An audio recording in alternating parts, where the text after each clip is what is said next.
Well, good Monday morning to you, City Church. I hope you're doing well today. I hope you had an amazing, restful weekend. For this morning's devotional, I wanted to start off with a question, something to kind of ponder throughout the day and throughout the week, in fact. And the question is, where did you see God at work today? And for me, that question is a reminder to slow down and to watch. And as I thought about this question, I thought about the Apostle Peter, who probably, if anyone, had the best answer to that. Because Peter was able to say, I watched the Son of God do the impossible, and then he allowed me to do the same. And the story that I'm referring to is out of Matthew chapter 14, where Jesus had just finished ministering and healing and feeding the 5,000, and he sent the disciples in a boat on their way to somewhere else, and then Jesus had gone up to a mountain and pray. And then we pick up in verse 24, where the disciples are already, already out in the middle of the lake. And Matthew writes in verse 24 that the boat was a considerable distance from the land, and it was being buffeted by the waves because the wind was against it. And shortly before dawn, Jesus went out to them, walking on the lake, walking on the water. And when the disciples saw him walking on the lake, they were terrified. It's a ghost, they said, and they cried out in fear. And Jesus immediately, he says, take courage, it is I. Do not be afraid. And Peter replies, Lord, if it's you, Lord, then command me to come to you on the water.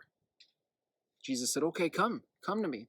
And so then Peter, what does Peter do? He gets out of the boat and he walks on the water towards Jesus. And then, of course, we know the rest of the story, that when he saw the wind, he was afraid. Peter was afraid. He began to sink, and he cried out, Lord, save me. And so immediately Jesus reaches out his hand. He catches Peter. He pulls him up, and he says, you have little faith. Why did you doubt?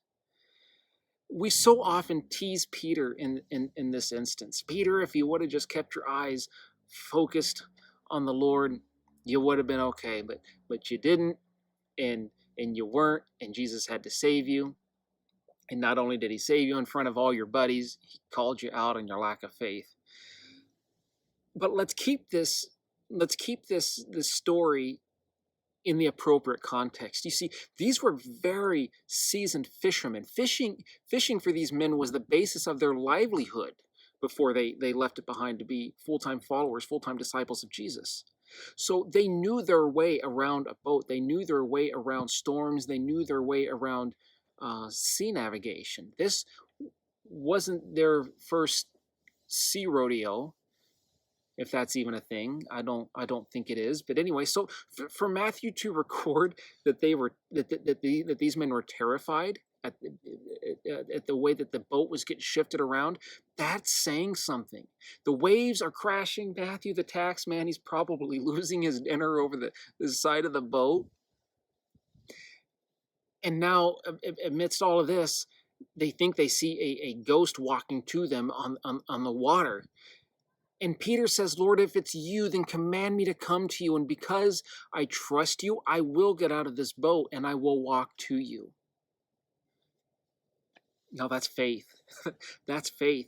And we tease Peter because he began to drown, but yet in the face of uncertainty, let's keep in mind, in the face of uncertainty, Peter's the only one that had both the faith and the courage to get out of the boat and walk on the water towards Jesus. And because he was the only one to do that, he's also the only one that had the opportunity to walk on the water. And oh my goodness, what a story he had to tell later.